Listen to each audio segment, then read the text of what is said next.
ರೈತರು ದೇಶದ ಬೆನ್ನೆಲುಬು ಅಂತ ಹೇಳೋರು ನೀವೇ. ರೈತರು ಸ್ವಲ್ಪ ಫ್ಯಾಷನಬಲ್ ಆಗಿದ್ರೆ ನಿಮಗೆ ಸಹಿಸ್ಕೊಳ್ಳೋಕ್ಕೆ ಆಗಲ್ಲ ಅಲ್ವಾ? Hello everyone, welcome back to my vlog. So ನಾನಿವತ್ತು ನಾನು ಮಾಡಿದಂಥ ರೀಲ್ಗೆ ಬಂದಿದ್ದಂಥ ಕಮೆಂಟ್ಸ್ ಬಗ್ಗೆ ಮಾತಾಡ್ಲಿಕ್ಕೆ ಬಂದಿದ್ದೀನಿ. ನಾನು ಯೂಶಲಿ ಈ ಥರ ವೀಡಿಯೋಸ್ ಎಲ್ಲ ಮಾಡಲ್ಲ. I really take all the comments very sportively. But ಇದೊಂದು ಸ್ಟೀರಿಯೋ ಟೈಪ್ ಇದೆ and I really have to break the stereotype. ಅದಕ್ಕೆ ನಾನು ಈ ವಿಡಿಯೋನ ಮಾಡ್ತಾ ಇದ್ದೀನಿ.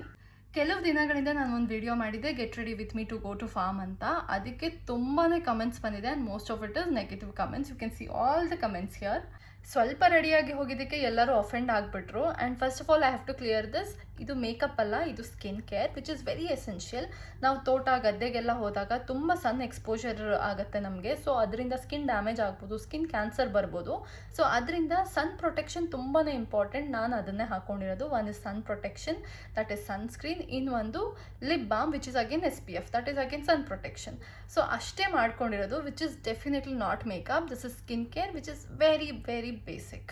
For those who have zero knowledge about skin care, ಇದು ಮೇಕಪ್ ಅಂತಲೇ ಅಂದ್ಕೊಳ್ಳೋಣ. ಮೇಕಪ್ ಮಾಡ್ಕೊಂಡು ಹೊಲ ಗದ್ದೆಗೆ ಯಾಕೆ ಹೋಗಬಾರ್ದು? ಕಂಪ್ನಿಗೆ ಹೋಗೋರು ಕೆಲಸಕ್ಕೆ ಹೋಗ್ತಾರೆ, ಹೊಲ ಗದ್ದೆಗೆ ಹೋಗೋರು ಕೆಲಸಕ್ಕೆ ಹೋಗ್ತಾರೆ. ಕಂಪ್ನಿಗೆ ಹೋಗೋರು ಮೇಕಪ್ ಮಾಡ್ಕೊಂಡು ಹೋಗ್ಬೋದು, ನಾವು ಯಾಕೆ ಮಾಡ್ಕೊಂಡು ಹೋಗ್ಬಾರ್ದು? ಮೇಕಪ್ ಮಾಡ್ಕೊಂಡು ಹೋಗಿ ಹೊಲ ಗದ್ದೆಯಲ್ಲಿ ಕೆಲಸ ಮಾಡಿದ್ರೆ ಫಲ ಬರಲ್ಲ, ನಮ್ಗೆ ಚೆನ್ನಾಗಿ ಬೆಳೆ ಆಗಲ್ಲ ಅಂತ ಎಲ್ಲಾದರೂ ಬರ್ದಿದ್ಯಾ? ಹಂಗೇನಾದರೂ ಇದ್ರೆ ದಯವಿಟ್ಟು ನನಗೆ ತೋರಿಸಿ. ನಿಮಗೆಲ್ಲ ರೈತರ ಬಗ್ಗೆ ಒಂದು ಇಮೇಜ್ ಇದೆ. ರೈತರು ಹಳೆ ಬಟ್ಟೆನೇ ಹಾಕೊಂಡಿರ್ಬೇಕು, ಬರೀ ಹಾಲಲ್ಲಿ ಇರಬೇಕು, ಕೈ ಕಾಲೆಲ್ಲ ಕೆಸರಾಗಿರ್ಬೇಕು, ಒಂದು ಟವಲ್ನ ಹೆಗಲ್ ಮೇಲಾದರೂ ಹಾಕೊಂಡಿರ್ಬೇಕು, ಇಲ್ಲ ಕತ್ತಲೆಗಾದರೂ ಸುತ್ಕೊಂಡಿರ್ಬೇಕು.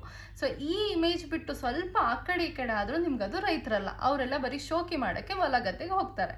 ಇವಾಗಿನ ಯುವಕರು, ಯುವ ಪೀಳಿಗೆ ಅವರು ಒಕ್ಕಲ್ತನ ಮಾಡೋದೇ ಹೆಚ್ಚು. ಅಂಥದ್ರಲ್ಲಿ ಅವ್ರು ಮಾಡ್ತಿದ್ದಾರೆ ಅಂದಾಗ ಅವ್ರನ್ನ ನೀವು ಎನ್ಕರೇಜ್ ಮಾಡಬೇಕು. ಈ ಥರ ದಯವಿಟ್ಟು ಸಣ್ಣ ಸಣ್ಣ ವಿಷಯಗಳಲ್ಲಿ ಡಿಸ್ಕರೇಜ್ ಮಾಡೋದನ್ನ ನಿಲ್ಲಿಸಬೇಕು. ಆ್ಯಂಡ್ ನಾವೇನು ಈಗ ಮಾಡರ್ನ್ ಫಾರ್ಮಿಂಗ್ ಅಂತ ಹೇಳ್ತೀವಲ್ಲ, ಫಾರ್ಮಿಂಗ್ ಮಾತ್ರ ಮಾಡರ್ನ್ ಆಗಿಲ್ಲ, ಈಗ ಫಾರ್ಮರ್ಸ್ ಕೂಡ ಮಾಡರ್ನ್ ಆಗ್ತಿದ್ದಾರೆ. ಅದನ್ನು ಕೂಡ ನೀವು ಅಕ್ಸೆಪ್ಟ್ ಮಾಡ್ಕೊಳ್ಬೇಕು. ಯಾರಿಗೂ ಹರ್ಟ್ ಮಾಡಬೇಕು ಅಂತ ನಾನು ಈ ವಿಡಿಯೋನ ಮಾಡಲಿಲ್ಲ. ಸ್ವಲ್ಪ ನಿಮ್ಮ ಪರ್ಸೆಪ್ಷನ್ನ ಚೇಂಜ್ ಮಾಡ್ಕೊಳ್ಳಿ ಅಂತ ಹೇಳಲಿಕ್ಕೆ ನಾನು ಈ ವಿಡಿಯೋನ ಮಾಡಿದೆ. ಈ ವಿಡಿಯೋ ನೋಡಿದ್ಮೇಲೆ ಸ್ವಲ್ಪ ಜನ ಆದರೂ ತಮ್ಮ ಪರ್ಸೆಪ್ಷನ್ನ ಚೇಂಜ್ ಮಾಡ್ಕೊಳ್ತೀರಾ ಅಂತ ಅಂದ್ಕೊಳ್ತೀನಿ. ಆ್ಯಂಡ್ ದಯವಿಟ್ಟು ಯುವ ರೈತರನ್ನ ನೀವು ಪ್ರೋತ್ಸಾಹಿಸಿ, ಬೆಂಬಲಿಸಿ ಅಂತ ಹೇಳ್ತಾ ಈ ವಿಡಿಯೋನ ಮುಗಿಸ್ತಾ ಇದ್ದೀನಿ. Thank you so much.